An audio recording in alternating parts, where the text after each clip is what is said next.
So I know that there are some people who believe like the planetary bodies, which are also called the wandering stars, are actually angelic beings or celestial intelligences of some sort. So I wanted to kind of contribute to this ideology and give my own personal outlook and my thoughts on that subject based from my, personal extensive research into astrology, theology, and similar subjects of interest for the topic. So, firstly, I do not personally think that the planetary bodies are literally like entities that are sentient and have awareness in that particular way necessarily. But I do think that they are actually more like the archetypal, universal forces of energy. They're like personifications of a deeper primordial design that is interwoven into the fabric of existence, governing and influencing the structure and functions of our natural world. We have used many other things similarly to aid in our understanding of these archetypal forces, such as mythology, religious texts like the Bible, natural elements and rhythms, emotions, astrology, so on and so forth. From a spiritual standpoint, I am most inclined towards the understanding of viewing them as emanations of the one source of creation, or basically as emanations of God. I see it as kind of like a way for God to compartmentalize his essence and split it off into focalized points of potent energy, which is probably helpful in the organization and ordering of his cosmic blueprint. Each one of the emanations has a specific form and function of its own, and they all work together to create the harmonic song of the universe. I feel like this is why, or at least is one reason why, the Bible talks about not committing idolatry through things like astrology and divination and magic. I want to say that I think those things in and of themselves are not either good nor bad. I think they are really just tools for understanding and navigating life through our spiritual journey. But in the days of ancient civilizations, those things were more of an actual religion themselves.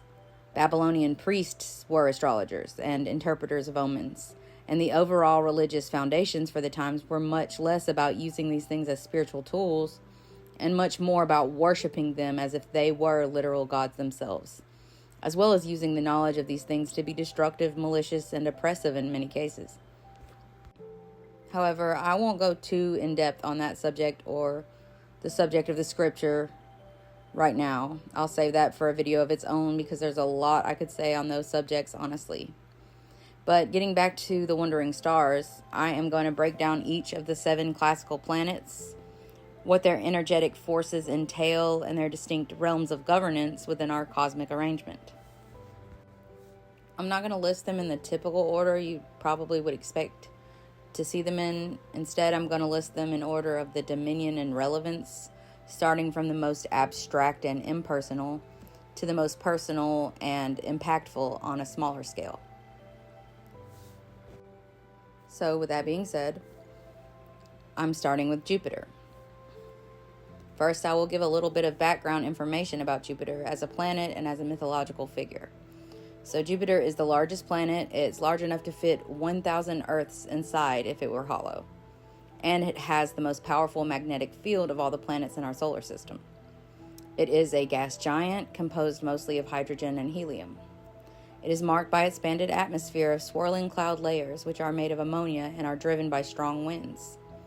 It also has the recognizable feature of the Great Red Spot, which is a massive, long-lasting anticyclonic storm that is larger than Earth itself. Jupiter is named for the patriarch of the Roman pantheon of gods, also known as Jove. The etymological origins of the name point to an interpretation that means God Father or God of the heavens. His Greek counterpart is that of Zeus, with the same position as the supreme ruling god of their pantheon as well. The mythology of this archetypal character depicts him as having supreme rulership over all the gods and the mortals. He is the enforcer of cosmic justice, and he controls the sky, the weather, and lightning. His iconography often associates him with the symbol of the lightning bolt, as well as with the symbol of the eagle. He was famously known to have acquired his position of complete authority by usurping his father, Cronus, aka Saturn, and leading the Olympians in the war against the old gods known as the Titans. After winning the war, he handed out punishments to the Titans and to anyone who aided them in their efforts against the Olympians. He was married to the goddess Hera, also known as Juno, although he was well known for his extramarital exploits and excursions. The weekday that we have that's associated with Jupiter is Thursday, which comes from Thor's Day, referencing a connection between the archetypal figures of Jupiter and Thor from Norse mythology. In classical astrology, Jupiter has rulership over the sign of Sagittarius and the sign of Pisces. It is in its sign of detriment in Gemini and the sign of Virgo. It's in its sign of exaltation in the sign of Cancer, and it is in its fall in the sign of Capricorn.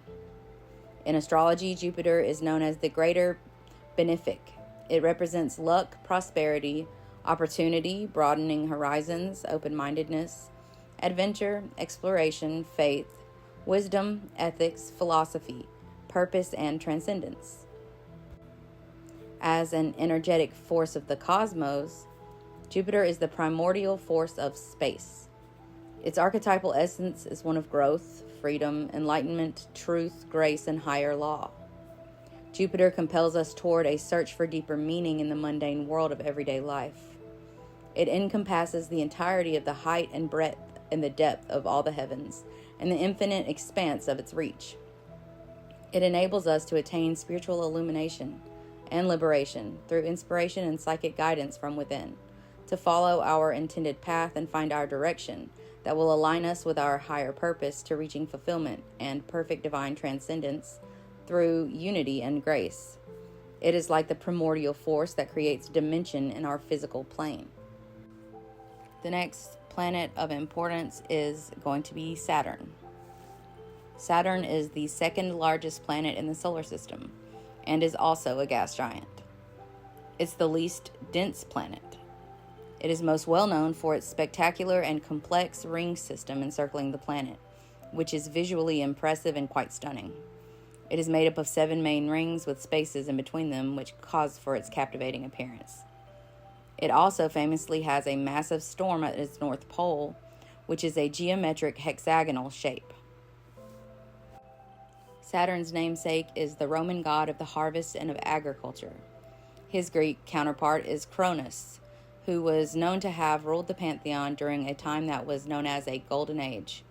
His mythology involves the story of his usurping his father Ouranos, who had been a tyrannical leader of the pantheon in his own time as the patriarch of authority. Cronus took a sickle that was crafted by his mother Gaia and used it to castrate Ouranos, throwing his genitals into the sea, which would be the conception of the goddess Venus. By way of a revealed prophecy, Cronus learns that he is destined to be usurped from his place of power by his own offspring, much like he had done to his own father.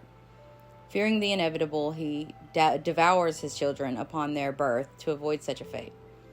However, his wife Rhea secretly conceived Zeus, aka Jupiter, and instead gave Cronus a large stone in place of the infant, which he swallowed whole without even a second thought, being deceived by the plot.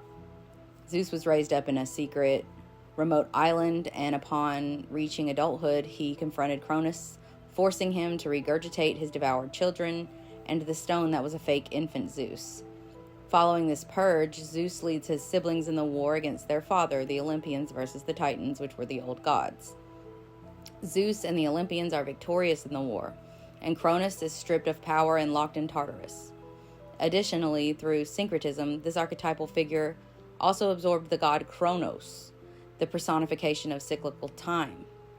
This figure is best known as Father Time and the Grim Reaper, the harvester of souls of men when their bodies give way to their mortality in our realm of matter. The symbolism in the story of Cronus eating his children is reflective of this particular theme for the archetype's energy as a god of harvest and agriculture, as well as of time and mortality. There are a myriad of different deities and religious figures who can be connected in some way to the Saturn archetype. It is one of the most prominent archetypes that has been ever present and revered across a multitude of different regions, cultures, and religions. Figures such as the Semitic El, the Phoenician Ilus, the Egyptian Geb, the Mesopotamian Ninurta, the Hindu Shani, the Canaanite gods Baal, Haman, Moloch, and Remphan are some of the most specifically important ones from my perspective. Our weekday Saturday is not subtly named after Saturn. After all, it is just the consolidated form of Saturn Day. In ancient Rome, one of the many celebratory festivals of the culture was that of Saturnalia, which was in honor of the god Saturn. Held in December, the festival began with a sacrifice at the Temple of Saturn and would last approximately 7 days. The people engaged in revelry and merriment for the duration, and it was a time of feasting, drinking, gambling, and gift-giving. It also included the tradition of social inversion, in which the servants would be served by their masters, temporarily given a position of honor and power for the occasion. The festival was a celebration for the winter solstice, marking the point in the year when the days would begin to grow longer and warmer. Some people have drawn parallels between this festival and our modern-day traditions for Christmas, though in my opinion there isn't too much to work with for conflating the two, aside from their seasonal timing correlation. In classical astrology, Saturn is the ruler of the sign of Capricorn and the sign of Aquarius. It is in its detriment in the sign of Cancer and in the sign of Leo. It is exalted in the sign of Libra, and it is in its fall in the sign of Aries. In astrology, Saturn is known as the Lord of Karma. It is considered to be the greater malefic, a disciplinary figure of authority and oppression, as well as responsibility and self-control. It presents us with challenges and lessons that we are meant to overcome and learn from, ultimately leading us in a path of ascension through strength and endurance.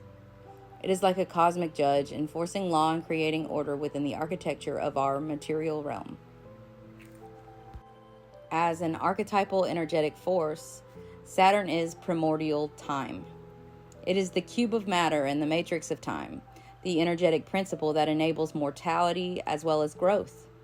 It speaks to the confinement of the cosmic dimensions into a compact plane which constructs the necessary boundaries of things like death, fear, judgment, guilt, shame, and suffering, but also the guiding energies associated with maturity, focus, karmic liberation, wisdom, and self-mastery, all of which are necessary parts of our incarnation into this material world, acting as teachers and guides for us in our spiritual journey and evolution.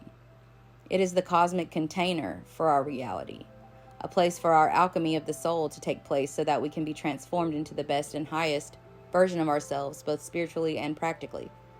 It is the box that our world is confined to, setting the parameters of what is and is not possible and acceptable for us while we are navigating this plane of existence. It is not actually a positive or negative energy per se. It is just an emanation of the creative source that acts as our teacher and our judge, as well as a disciplinary figure who governs the universal law of exchange, also known as karma.